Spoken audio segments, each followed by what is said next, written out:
All right, guys, we all know the highest expense for every owner-operator is fuel. So fuel economy is the most important thing that you need to look at when you're purchasing a truck. So I did a little bit of research here, and not everything I see I knew, but let's go through facts. So apparently the most fuel efficient truck, I'm not telling you, by the way, before we start, I'm not telling you to just walk into it and go look for just for that. There is a huge possibility. As a matter of fact, once we get to one of these trucks that are recommended here, I have a little bit of information about it, and I would not buy that truck. But again, it's up to you to decide. But we're just gonna start with the most fuel efficient. I actually heard that some freightliner cascadias have fuel economy of 10 miles per gallon and up sometimes.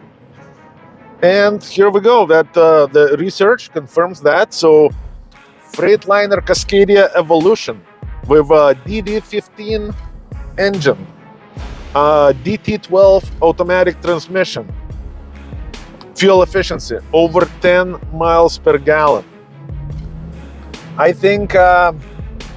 do not think these trucks are very common. I'm not sure what is the price of that. So not every freightliner Cascadia is the same thing. So don't forget that. It's not the same thing as your little Ford Focus. It can be very different variations of engines, transmissions, and all kinds of things. So, but the specific freightliner Cascadia Evolution, DD15 engine, DT12 automatic, automatic/manual transmission, fuel efficiency over 10 miles per gallon. I guess that's an awesome truck to have if you can get your hands on one. Again, check the price, check the availability. Can you even find one of those? But if you do, and it costs a few thousand more than the next freightliner Cascadia in that same lot, now you know why. And few $1,000s is going to be nothing if you're going to get anything close to that fuel economy as I'm describing right here.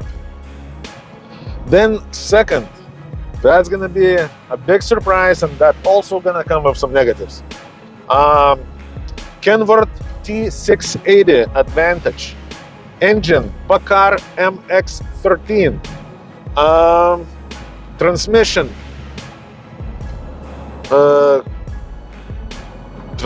commercialtrucktrader.com. What the fuck is this? I'm a little lost here, but whatever. So I guess no, my bad. Eaton Fuller Advantage 10-speed automatic transmission. By the way, guys, automatic transmission, forget all that bullshit everybody is always telling you about. Forget about it. Old news, no longer real. Back in the day, automatic transmissions was less than reliable. These days, I would argue, depends who drove a truck, you're probably getting a better used truck with automatic transmission than a manual transmission who was driven by the idiot.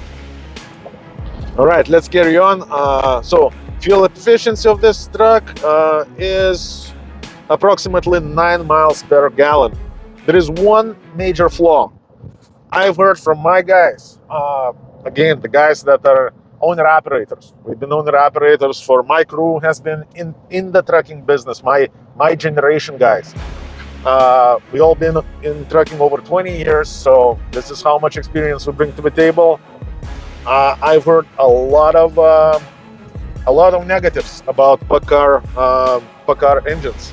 Not to say we are bad engines, but basically what we are saying, you will be limited to the dealer service only, and that's gonna suck because it's gonna take some time to get into the shop.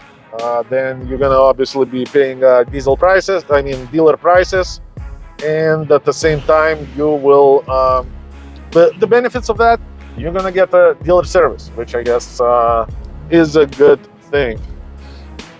All right, let's carry on. Peterbilt model 579, engine Packard MX-13. Again, the same engine, 12-speed automatic transmission. We already talked about that. Nothing wrong with automatic. Go for it. And then fuel efficiency, nearly 10 miles per gallon. That's actually pretty good. Now, let's get back to the problem. The problem is Packard MX 130. I mean 13, not 130. Packard MX 13 engine. I've heard some bad shit about it. It's not gonna blow up on you, but apparently it's gonna have some things going on with this. That's gonna start at around 350,000 miles. And those things you're gonna be able to take care of only at the dealer. And that kind of sucks. All right, and finally we arrived. My favorite truck. Sucks on fuel economy though, but it's my favorite truck. I think it's still overall number one. Volvo VNL 860. Engine Volvo D13. Transmission Volvo I-Shift. And fuel efficiency approximately 8.5 miles per gallon. I think this is the only truck that was going up the hill during the testing. I think they just let the other trucks kind of roll down the down the hill or something like that. Operators looking for the best business owner opportunity, look no further. I got all the programs that are going to make you successful. Everything to operating from 2 different fuel cards, top of the line trailers with a maintenance program that is unbeatable, to plates, insurance, you name it, we got it. All you got to do is give us a call, 863-342-5171. Learn more and get started. Guys, I think fuel economy is a big deal. Focus on that, regardless what truck you're gonna get. Again, I always suggest get a working horse. Get yourself a normal fleet truck. What I mean normal, I mean Volvo, International LT. Get a freightliner Cascadia. Fine, you can get into those Kenworths and Peterbilts, but that's, for me, that's a secondary truck. That's less than ideal, unless you can get this very specific makes, models, engines, and transmissions, and then you're gonna be in good hands. So here you go. Now you know. If you got yourself one of these trucks and you don't drive like an idiot, you're gonna be ahead of everybody else, because, bro, some owner-operators that I see, you know, man, it breaks my heart, but like sometimes you just can't help anymore, because sometimes we see owner-operator who makes no money, right? And we all know those stories, right? Like everybody is stealing, everybody is taking advantage of everybody, just like fucking shit show going on in trucking industry. Brokers are fucking evil. Biden sucks. You know, whatever. Choose your fucking poison. And now you are, you know, having a truck that has 4.5 miles per gallon fuel economy. Some long nose P or Kenworth. Man, it doesn't matter what you do. You are not in good shape unless you can get this truck to get you at least 6.5 miles with a gallon. If you cannot accomplish that, take a loss. Go trade it in. Get another truck. Because you will always be on the uphill battle. You will always make less money than everybody else who puts the same effort into the work. So, just facts. Hopefully I didn't hurt anybody's feelings. Again, this is not me. That's just a report that I pulled up online, and seems like pretty legit report. I sort of it kind of it is in line with a lot of things that I've heard about some of these new trucks and so on. All these trucks that we were talking about are 2020 through 2025. If you're looking to buy an old beater, again, don't. It's gonna suck. It's gonna be very painful. Right now I have a buddy. Again, the guy been trucking for probably over 20 years. Currently he is on his like truck 5, I think, maybe 6. And the truck has almost 1 million miles already. Was very well maintained and everything, but he started having electrical issues. And he's been in the shop for right now going on week 2. We can't even find it. And do you think the mechanic is gonna just, keep looking for that problem for free? No. He probably has some bullshit $50 problem, some little piece of wire oxidated somewhere. And now it's gonna take hours, days, weeks of the mechanic labor to figure this out. And then, when he's gonna find something very, very silly, what then? It's very easy to get pissed at the guy for no good reason, because he was just doing his job. He was looking for what's wrong with the truck. It takes a lot of time because, you gotta check every wire, every little thing. And now, 2 weeks later, he's like, all right, I got it. Good news. $50 is gonna take care of that.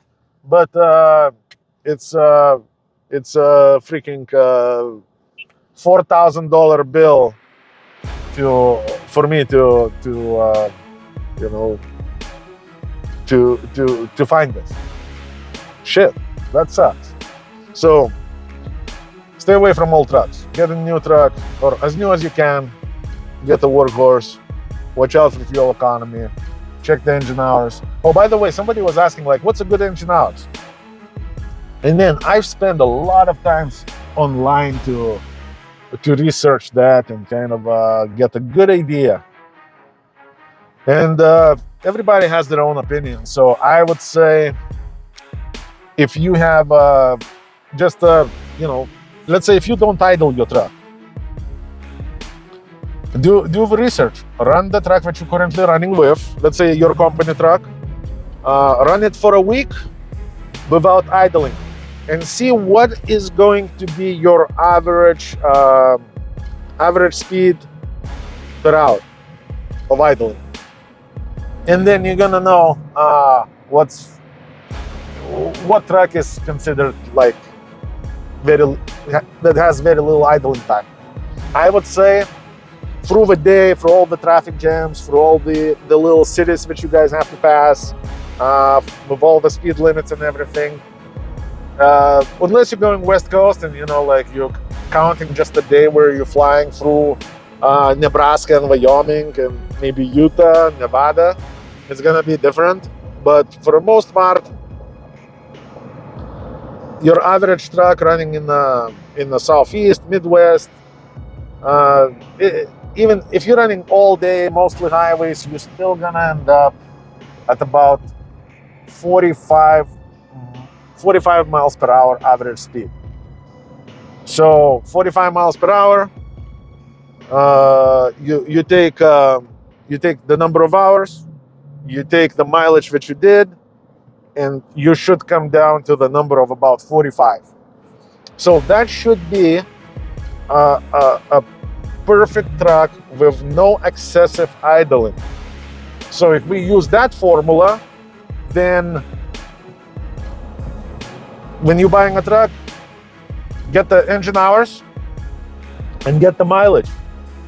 Divide the engine hours from by the mileage, and you will get your average speed per mile.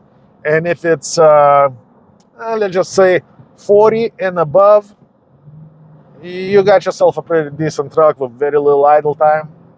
And if you got less than 40, the lower it goes, the shittier it gets. But I've seen trucks that's, you know, in 25s, in 20s. So that means even if that truck has, let's say, 300,000 miles, and you would think, oh man, that's a low mileage truck. That means that truck had just as much time idling as it was running, if it sits at around 25. So here we go. Take it with a grain of salt, because it's not proven by no studies, no scientists, no nothing. It's just, you know, I'm just using logic and math to put those numbers together. But from what I understand, even the mechanics and the truck dealers and a lot of you know, old school truckers, we do agree to pretty much that same calculation, that this is kind of what you need to look at. And yeah, idling, no, it's not good for your truck. So especially these days with fuel prices like we are and everything else, I mean, try to get the truck that has the APU unit, because that's gonna be amazing. All right, guys, I'm back to the capital of trucking, which is Mulberry, Florida. Time to get to work. Let's make trucking great again. Take care, guys. Holy crap, is this real? $4,000 a week in this market, guys? This is not a joke. We got plenty of owner-operators in this market taking home $4,000 a week every single week. So if you're interested in something like this, we're located right here in Mulberry, Florida, just a few miles south of Lakeland. Give us a call, 863-342-5171, because $4,000 take home after all the expenses, that's nothing to laugh at.